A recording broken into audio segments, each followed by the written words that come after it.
नाही, मला अतिशय या गोष्टीचा आनंद आहे. मी तर C20 मध्ये या ठिकाणी होतो, पण काही वेळापूर्वी आणि दुपारी देखील माननीय मुख्यमंत्र्यांची चर्चा झाली होती आणि काय काय मुद्दे आपण त्यांच्यासमोर ठेवले पाहिजे याची देखील चर्चा झाली होती. पण आता हा संप मिटल्याची बातमी आपल्याकडनंच मला मिळते, कारण मी जस्ट आता कार्यक्रमातून बाहेर आलेलो आहे G20च्या C20च्या. त्यामुळे ही अतिशय आनंदाची गोष्ट आहे. आणि मला असं वाटतं की कर्मचाऱ्यांचा जो काही प्रश्न होता तो आम्ही अॅड्रेस केला आहे. म्हणजे कुठेही इगो न ठेवता त्यांना जी सोशल सिक्युरिटी हवी आहे, त्यांना रिटायरमेंट नंतर जे बेनिफिट्स हवे आहेत, त्या संदर्भातलं जे तत्व आहे ते तत्व आम्ही मान्य केलेलं आहे. आता त्याचं वर्किंग कसं करायचं याकरता ही कमिटी काम करते आणि म्हणून मला असं वाटतं की त्यामुळेच कुठेही सरकारने आडमुठी भूमिका न घेतल्यामुळे मला असं वाटतं की कर्मचाऱ्यांनी हा निर्णय घेतलाय. मी त्यांचं मनापासून आभार मानतो, कर्मचाऱ्यांचे देखील आभार मानतो. आणि पुन्हा एकदा मी सरकारच्या वतीनं या ठिकाणी सांगू इच्छितो की शेवटी सगळे कर्मचारी आमचे आहेत, त्यामुळे त्यांना जे चांगलं देता येईल ते देण्याचा प्रयत्न करणं ही आमची जबाबदारी आहे.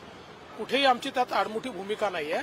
आणि त्या संदर्भात आता ही जी समिती आहे, ही समिती जे काही 3-4 मुद्दे ठरले आहेत त्या मुद्द्यांवर रिपोर्ट देईल आणि त्याच्या आधारावर मग पुढची कारवाई ती आपल्याला करता येईल.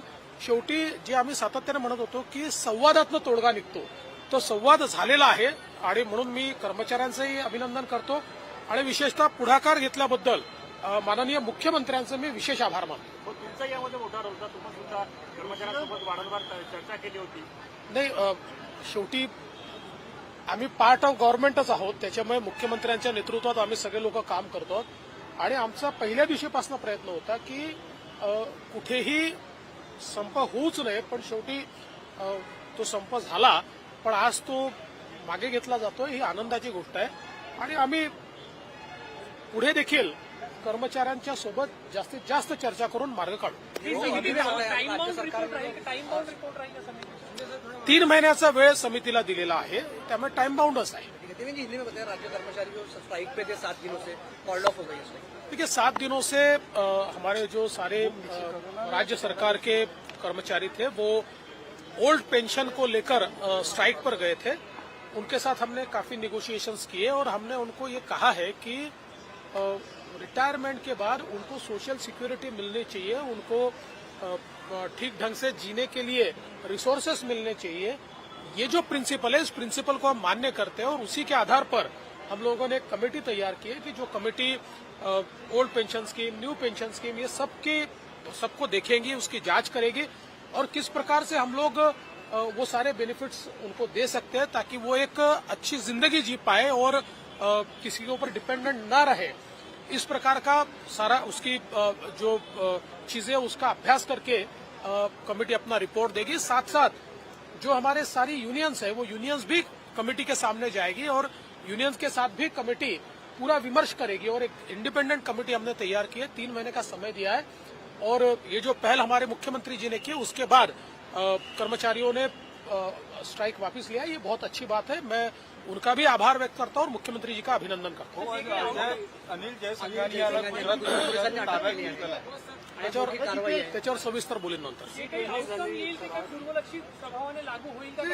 तसंच असतं. असं आहे की आम्ही तर त्यांना पहिल्या दिवशी सांगितलं होतं की जे काही आउटकम असेल ते आपण कोणालाच एक्सक्लूड करायचं नाही आहे, इन्क्ल्युजननेच आपल्याला चालायचं आहे. त्याच्यामुळे निश्चितपणे सगळ्यांनाच लागू होईल ते.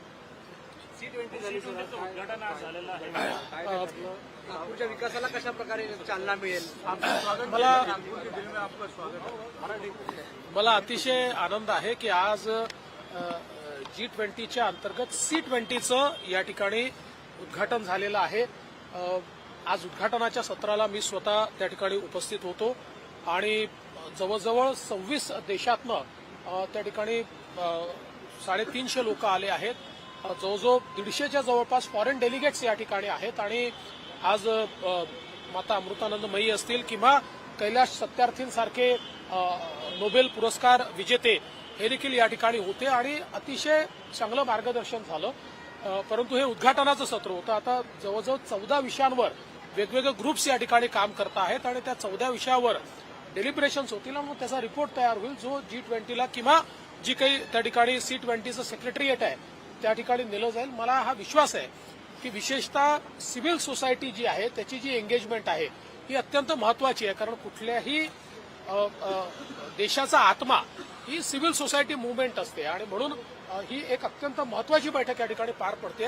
अर्थातच बैठक झाल्यानंतर जे प्रमुख लोक आहेत ते या संदर्भात सांगतील, तो त्यांचा अधिकार है, त्यामुळे त्या संदर्भात ते ब्रीफ करतील. भाऊ हिंदी में बताइए, आज G20 का उद्घाटन और जिसमें आप मुझे बहुत खुशी है कि आज नागपुर में C20 का उद्घाटन हुआ है. G20 के तहत एक ये जो एंगेजमेंट ग्रुप है सिविल सोसाइटी का, उसकी बैठक हुई है. माता अमृतानंद मई इनके नेतृत्व में, उनकी चेयरमैनशिप में इसकी शुरुआत हुई है. कैलाश सत्यार्थी जी जैसे एक नोबेल लॉरियट भी उसमें शामिल हुए थे और 26 देशों से करीब 350 लोग यहाँ पर आए हैं. 150 लोग ये विदेशों से यहाँ पर आए हुए हैं और बहुत ही कारगर इस प्रकार की चर्चा यहाँ पर हो रही है जिससे समाज को फायदा होगा. क्योंकि हम ये मानते हैं कि किसी भी देश की जो व्यवस्था होती है उस व्यवस्था का आत्मा ही सिविल सोसाइटी होती है, वो एक आम आदमी की आवाज होती है. और इसलिए मैं ऐसा मानता हूं बहुत अहम एंगेजमेंट है. और इसमें सबसे महत्वपूर्ण ये है कि हमारे आदरणीय प्रधानमंत्री जी ने जिस प्रकार से ये G20 का लोकतांत्रिकरण किया है, उसके कारण अब ये केवल चंद लोगों के डिस्कशन का विषय नहीं रहा है. तो G20 आप लोग भी नागपुर में देख सकते हैं, आम आदमी के डिस्कशन का विषय हुआ है. तो एक बहुत सफलतापूर्वक पहली बार इतनी बड़ी एंगेजमेंट आम आदमी तक पहुंचाने का काम माननीय प्रधानमंत्री जी ने किया है. उसमें एक मोठी जबाबदारी, मोठी महत्वाकांक्षा हे सगळ्या ठिकाणी हायलाईट होत आहे. ते नेमकं काय G20च्या निमित्तानं? असं आहे की पहिल्यांदा तर आपण हे लक्षात घेतलं पाहिजे की यावेळी G20चा जो काही आपण भारत प्रेसिडेंटाने जो काही मोटो आपण G20चा घेतलेला आहे तो वन अर्थ, वन फॅमिली आणि वन फ्युचर. म्हणजे की एक विश्व, एक परिवार आणि आपल्या सगळ्यांचं एक भविष्य. वसुधैव कुटुंबकम जी आपली संकल्पना आहे त्या संकल्पनेवर आधारित G20 या ठिकाणी होत आहे. त्यामुळे प्रत्येकाचं एस्पिरेशन कॅच करणारी अशा प्रकारची ही G20 समिट या ठिकाणी होते आहे. आणि मला असं वाटतं की ज्यावेळेस ही समिट होईल पूर्ण त्यावेळी अनेक गोष्टी आपल्या पुढे येतील आणि त्याची वाट आपण सगळ्यांनी बघितली. व्हॉइस ऑफ नागपूर हा एक फार सुंदर एंगेजमेंट आहे की ज्याच्यामध्ये नागपूर आणि या सगळ्या परिक्षेत्रात किंवा विभागात काम करणाऱ्या ज्या काही एनजीओज आहेत, सिव्हिल सोसायटी मुवमेंट आहेत, या सगळ्यांनी त्या ठिकाणी आपापलं मत या विविध विषयांवर, विशेषतः त्यातल्या 14 विषयांवर जास्त हे आपापलं मत मांडलेलं आहे. आणि शेवटी सिव्हिल सोसायटी मुवमेंट ही सगळ्यांच्या मताचा आदर करून त्यातनं एक सार्वमत तयार करणं हे आहे.